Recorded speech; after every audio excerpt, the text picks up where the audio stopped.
बहुत बड़ी खबर इस वक्त की। यह खबर महाराष्ट्र की राजनीति में भूचाल ला सकती है। मुंबई के पूर्व पुलिस कमिश्नर परमबीर सिंह ने महाराष्ट्र के मुख्यमंत्री उद्धव ठाकरे को चिट्ठी लिखी, जिसमें उन्होंने लिखा कि महाराष्ट्र के गृह मंत्री अनिल देशमुख ने सचिन वाजे को हर महीने 100 करोड़ रुपए इकट्ठा करने का टारगेट दिया था।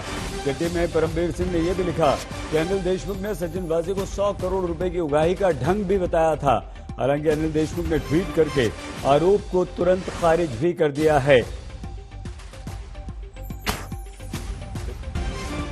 महाराष्ट्र के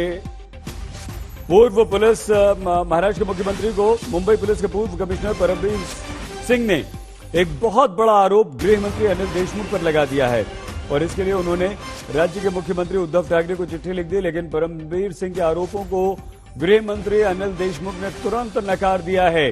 खुद को बचाने के लिए परमबीर ने मुझ पर आरोप लगाए हैं, कानूनी कार्रवाई से बचने के लिए आरोप लगाए हैं, ये देशमुख ने कह दिया है। तुरंत ट्वीट करके अपना बचाव उन्होंने कर दिया है। लेकिन महाराष्ट्र की राजनीति में एक बड़ा भूचाल लाने वाली यह खबर है। परमबीर सिंह ने सचिन वाजे का नाम लिया। परमबीर सिंह ने अपनी चिट्ठी में यह लिखा कि गृह मंत्री अनिल देशमुख ने वाजे को 100 करोड़ रुपए हर महीना इकट्ठा करके उन्हें देने के लिए कहा था।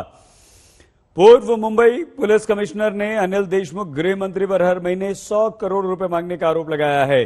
हाल ही में परमबीर सिंह को मुंबई के पुलिस कमिश्नर के पद से हटा दिया गया था। क्राइम ब्रांच की सीआईओ को लीड कर रहे सचिन वाजे को कई बार महाराष्ट्र के गृह मंत्री अनिल देशमुख ने अपने घर पर बुलाया और उनसे रुपयों की वसूली के लिए कहा। फरवरी महीने में अनिल देशमुख ने सचिन वाजे को अपने घर पर बुलाया।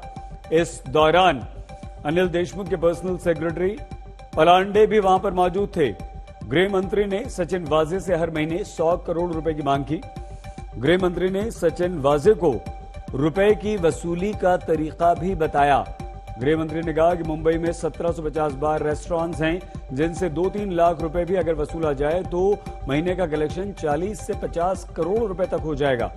गृह मंत्री ने बाकी रुपए और तरीकों से लाने को कहा।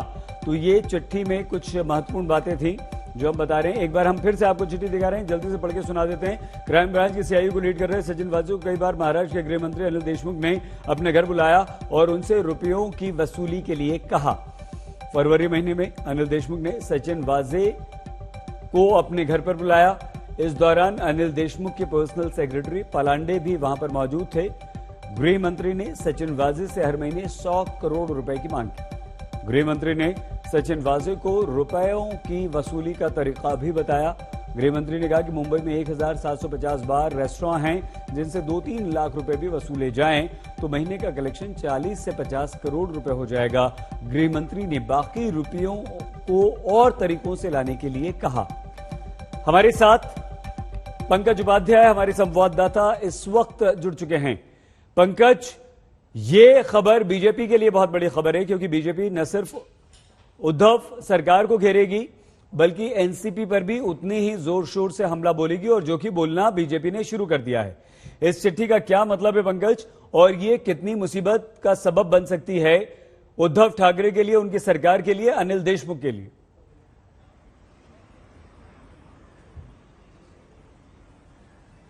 देखिए, आपने ठीक कहा था कि शायद ये चिट्ठी महाराष्ट्र की राजनीति में भूचाल लेकर आ सकती है, और यह बात भी सही है कि शायद जिस बड़े मौके का भारतीय जनता पार्टी को इंतजार था वो अब उनके पास आ गया है।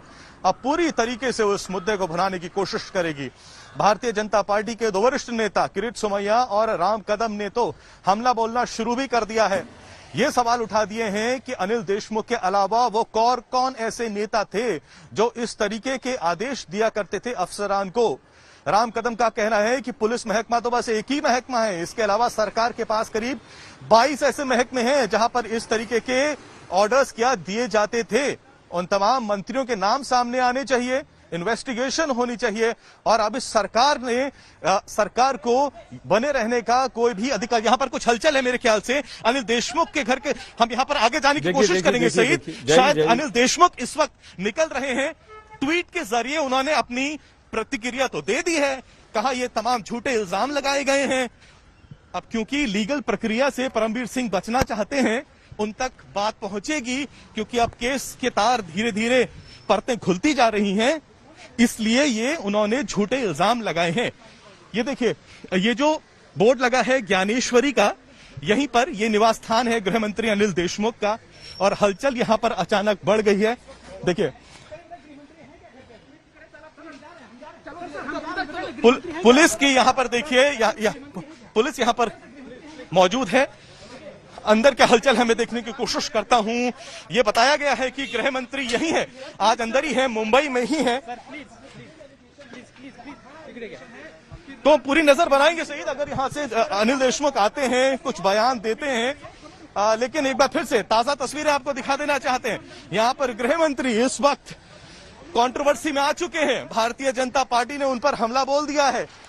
किरीट सोमैया, भारतीय जनता पार्टी के वरिष्ठ नेता, उनका कहना है कि अब गृह मंत्री अनिल देशमुख को बाहर का रास्ता दिखा देना चाहिए।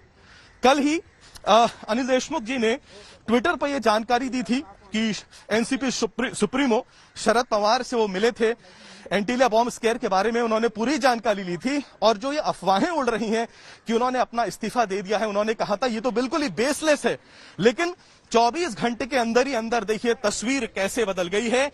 एक ऐसे समय में जब मनसुख हिरेन की हत्या का मामला महाराष्ट्र एटीएस से लेकर अब एनआईए को सौंप दिया गया है जी, तब उसी वक्त ऐसे क्रिटिकल समय में ये खबर सामने आती है। अच्छा, ये खत सामने क्या आ आप रहा है। हमें पंकज ये बता बहुत सकते हैं, बड़ी और जैसा कि आपने सही पंकज कहा, ये बता सकते हैं पंकज की ये चिट्ठी जो है ये कब लिखी गई? क्या ऐसा तो नहीं कि पहले की चिट्ठी है या अभी लिखी है उन्होंने उन्हें मुंबई पुलिस कमिश्नर पद परमवीर सिंह को हटाने के बाद? देखिए ये इन बारीकियों को सईद अभी वेरीफाई करना पड़ेगा। तो ठीक है, आप वहां पर नजर बनाए रखिए, आप नजर बनाए रखिए। जैसे ही कोई हलचल होती है हम आपके पास आएंगे।